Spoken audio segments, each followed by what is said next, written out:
Ito ang balita ngayon na sumambulat sa mundo ng social media. Mukhang nakahanap ng kakampi ang butihing Vice President Inday Sara Duterte sa katauhan ng minamahal nating senador na si Honorable Joel Villanueva. Muling vinalikan ng mga netizens ang naging privilege speech ng senador sa Senado, kung saan isiniwalat nito ang mga tambak-tambak na kaso na kinakaharap ni Congressman Elizalde Co na mula sa party list ng Ako Bicol.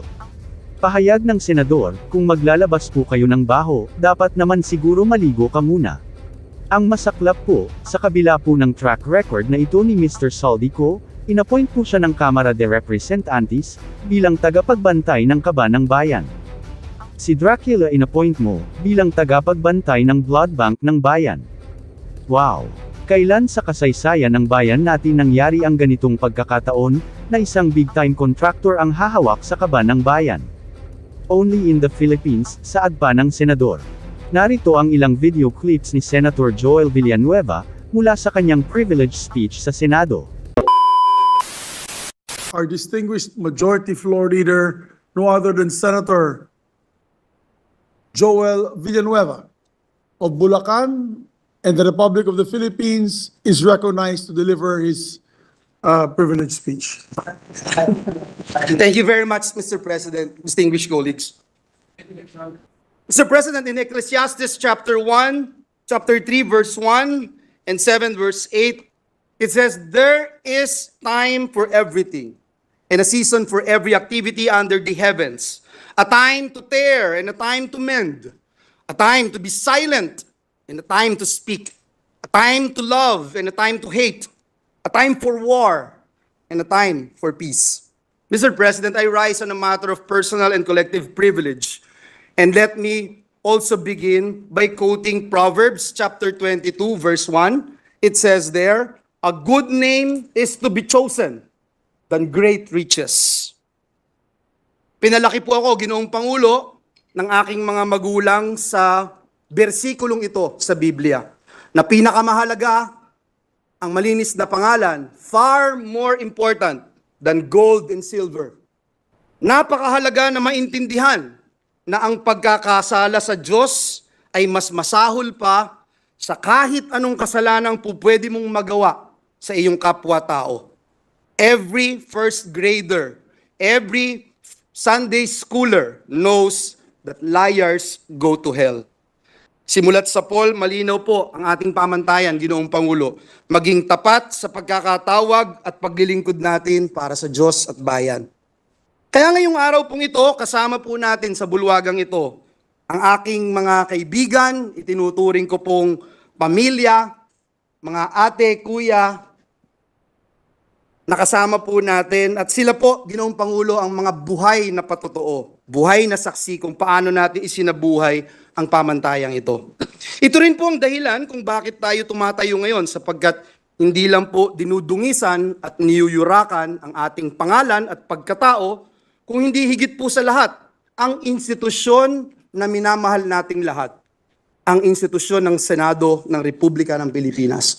Ginoong Pangulo, mayroon pong naninira, pilit na ibinabagsak, iniinsulto, at inaalipusta ang mga miyembro ng Senado, maging ang ating pinakamamahal na institusyon. Let me set the record straight, Mr. President. At para po mas madali, true or false na lang po tayo sa mga paratang ng pinuno ng pinakamakapangyarihang komite sa Kamara de Representantes, ang may hawak ng budget, ang House Committee on Appropriations, na walang iba kung hindi itong party list representative na Zaldico. Unang paratang po sa atin, Ginoong Pangulo, may kaso daw po tayo sa Ombudsman. True or false? Ang sagot, false. Ang pinag-usapan ng gawa-gawang reklamo noon, isang sulat po na mula sa ating opisina. Ito pong gawa-gawang reklamo noon ay katawa-tawa sapagkat ang ginamit po, kung po pwede po nating ipakita, na font ay Comic Sans. Yan po ang ginamit na font, pang-comedy po. Ang letterhead po na ginamit ay Buhay Party List. Mr. President, the last time I checked, ang tatay ko po, hindi po si Brother Mike Velarde. Ngunit mahal ko po siya. Mismong NBI din po ay nag-certify. Forge, peke, ang pirma ni Joel Villanueva. Sana po maipakita natin sa screen yung pong mga binanggit ng representasyon na ito. And we are willing to wait kung hindi pa po ready, Mr. President. Yes, if there are technical difficulties, maybe we can suspend until Sapagkat ayaw po natin ng walang resibo at ayaw natin ng walang ebidensya. Yung Comic Sans na ginamit. Ultimo po, si King of Comedy, Dolphy, hindi po ginagamit yung ganyang font. At higit sa lahat, sana po makita natin yung dun sa taas, representative daw po ako ng Buhay Party List, Mr. President. Mr. President, ito po ay katibayan na nung mga panahon na yon, 2016 pa po ito, Mr. President, bago ho ako maluklok bilang senador ng Republika ng Pilipinas. Pine-persecute na po tayo, pinararatangan, pero tapos na po ang laban. Noon pa po, na-dismiss na po ang ibinasurang lahat ang gawa-gawang reklamo na ito sa atin. Dinismiss na po ito. Pwede ho bang pakita natin yung dinismiss na po, Mr. President? 2019 pa po, dinismiss na po ang kasong ito na ipinaparatang sa atin. Noong 2016 po, Ginoong Pangulo, ayan po yung pag-dismiss, Mr. President, ng reklamo. Hindi nga po nakarating sa korte, Ginoong Pangulo, na-dismiss na po sa probable cause pa lamang.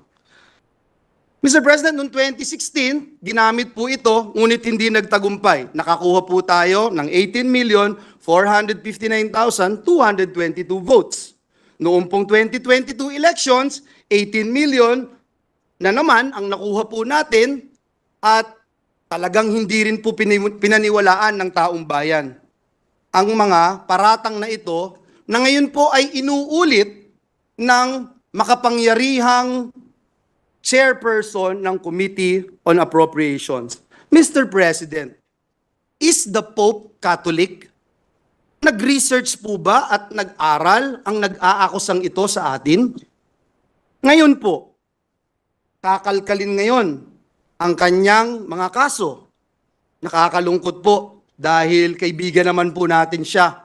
Pero dahil po pumasok siya sa away na hindi niya away, kailangan niyang magbabanggit ng mga personal attacks, kakalkalin po itong mga atraso niya sa bayan. Ito pong kumpanya niyang SunWest Corporation.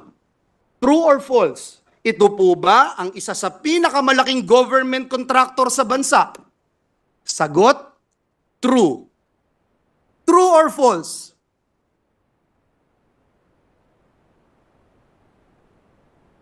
Ang korporasyon po ba niyang SunWest Corporation ay kasama dito sa kontrobersyal na Farmally case dito na inimbestigahan sa Senado na kasuhan ng Senado? The answer is true. Kasama din po ba ang kumpanya niya dito po sa kontrobersyal na DepEd laptop scam? Ang sagot po, true. Pinakakasuhan din po ng Senado ang kumpanyang ito. Napakadami pong BIR cases. Madali po maghanap, Mr. President. Madali po kuhanin ang panig ng mga taga-BIR. Kung ilang kaso mayroon ang kanyang mga korporasyon. Bukod po dito, yung reklamo po sa ombudsman ng anti-corruption group na ang pangalan Task Force Kasanag International, meron din pong 50 billion na kaso na kinakaharap ang taong ito. Mr. President, kung maglalabas po kayo ng baho, Mr. President, dapat naman siguro maligo ka muna. Ang masaklap po, Ginoong Pangulo, sa kabila po ng track record na ito ni Mr. Zaldico, ang masaklap po, inappoint po siya ng Kamara de Representantes bilang tagapagbantay ng kaban ng bayan.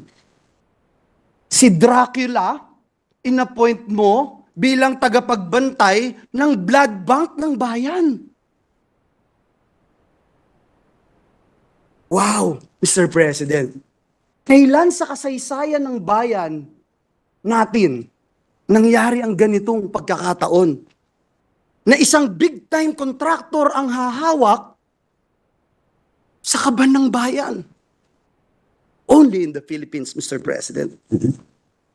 Mr. President, marami po akong pwedeng sabihin, isa-isahin, pero hindi ko ho ngayon gustong pag-usapan ang napakarami yung kasong ito.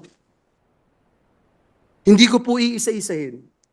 Hindi ko po pe-personalin. Marami pong panahon para sagutin itong mga ito. Ang tunay na issue, Mr. President, ay ito pong Peking People's Initiative. Dito po tayo mag-focus. Madali ho maghalit para sa akin. Madali po para magsisigaw ho dito dahil kakampi ko maraming senador eh. Madali po yun, Mr. President. Napakadali. Banggitin isa-isa itong kaso na ito. Ilang bilyong dito, ilang bilyon doon. Madali po sabihin, pero hindi po yun ang focus. Ang focus po natin, Mr. President, at hindi tayo dapat maging personal, ay banggitin natin itong bigger issue. This issue which is bigger than myself, which is bigger than you and me, which is bigger than this institution, Mr. President, and this is the soul of our nation, our Constitution, Mr. President. Imagine, Mr. President, true or false, Mr. President? Gusto ba ng taong bayan itong mabahong PI o Peking People's Initiative, Politicians Initiative na ito? Eh yung OCTA po, sabi 1% lang ang naniniwala na may halaga itong tsa-tsa. Noong January 31, ang CBCP nagbigay po ng pahayag na sabi po nila, hindi tayo basta lalagda o papayag sa kahit anong petisyon sa COMELEC. Ayan po ang sinabi ng CBCP. Can we show the CBCP resolution, Your Honors? Ayan po. Noong pong isang linggo, February 11, ang Philippines for Jesus Movement ay naglabas po ng isang manifesto laban sa Peking People's Initiative. Mr. President, maliwanag pa po sa sikat ng araw. Hindi ito ang prioridad ng taong bayan, lalo na't maraming Pilipino ang nagugutom at nahihirapan. Hindi na po nakakayanan ng ating mga kababayan yung presyo, taas ng presyo ng bigas, sardinas, kape, gatas, instant noodles, maging asin, at iba pa. Mr. President, hirap na yung taong bayan. Pero, mabaho at Peking PI pa rin ang gustong asikasuhin ng mga taong nagtutulak nito. At nung mahuli, mayabang lang kayo. Senado, papogi lang kayo. Senado, gawin nyo to, gawin nyo yan.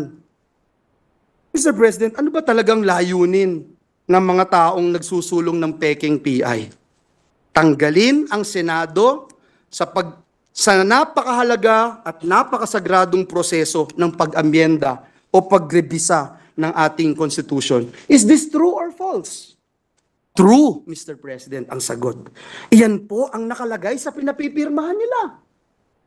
Mr. President, may nanununog ng bahay natin, nahuli natin, may dalang sulo, sinusunog ang ating mga poste ng bahay natin, at nung mahuli natin sila, sa halip na magpakumbaba, sa halip na aminin na sila'y nagkamali, sila pa po ang galit, Mr. President. Sila pa po yung nambubuli. At nung mahuli po natin, ayaw pa rin pong umamin sa kanilang kasalanan. Sa halip po, minumura tayo, tinitira tayo ng below the belt, kesyo pangit tayo, mayabang tayo, etc. Sila pa ang galit at sabi pa sa atin, hoy, pagluto mo pa ako. Hoy, next week, ipasa mo to. Mr. President, Ginoong Pangulo, patuloy po akong nagdadasal. Patuloy kong ipinagdadasal ang ating mga kasamahan sa Kamara de Representantes. Lalo na po, si Ginoong Zaldico. Mr. President, kung ayaw niya pong maniwala sa akin, i-quote ko na lang po yung sinabi ni Speaker Martin Romualdez, "Don't throw stones if you live in a glass house." Yan po ang sinabi ni Speaker. Sana po marinig po ng ating mga kasamahan. Pinapanalangin ko po na bigyan tayo nawa ng Panginoong Diyos ng lakas, talino, maging kakayahan para magpatawad, Ginoong Pangulo, at pagtuunan ng pansin higit sa lahat. Ano po ba ang tunay na kailangan ng bayan ngayon? At ipanalo natin ang taong bayan. Sa halip na pagtuunan natin ng pansin kung sinong mas magaling, kung sinong mas magandang lalaki o kung sino man ang mas mayabang. Hindi po ang mabaho at pekeng People's Politicians Initiative ang kailangan ni Juan de la Cruz. Sa tindi po ng kahirapan, sa tindi ng traffic, sa tindi ng gutom, hindi po PI ang kailangan. Ang kailangan po, Mr. President, ni Juan de la Cruz ay pambili ng gamot. Kailangan po niya ng pagkain sa hapagkainan nila. Ang kailangan po niya ay dekalidad na edukasyon. Ang kailangan po niya ay trabaho at magandang kita. Nawa, Ginoong Pangulo, matuldukan na ang mabaho at pekeng People's Initiative. Marami na pong nagawa ang inyong Senado, pero kulang pa. At alam ko po, bilang miyembro ng institusyong ito, na marami pa tayong magagawa para sa bayan. Kaya magtrabaho po tayo. Maraming salamat, Ginoong Pangulo. Mabuhay ang Senado ng Republika ng Pilipinas. Kung nagustuhan mo ang bidyong ito, huwag mo kalimutang mag-comment, mag-like, mag-subscribe, at huwag mo din kalimutang i-click ang notification bell para updated ka sa mga susunod naming video. Maraming salamat po.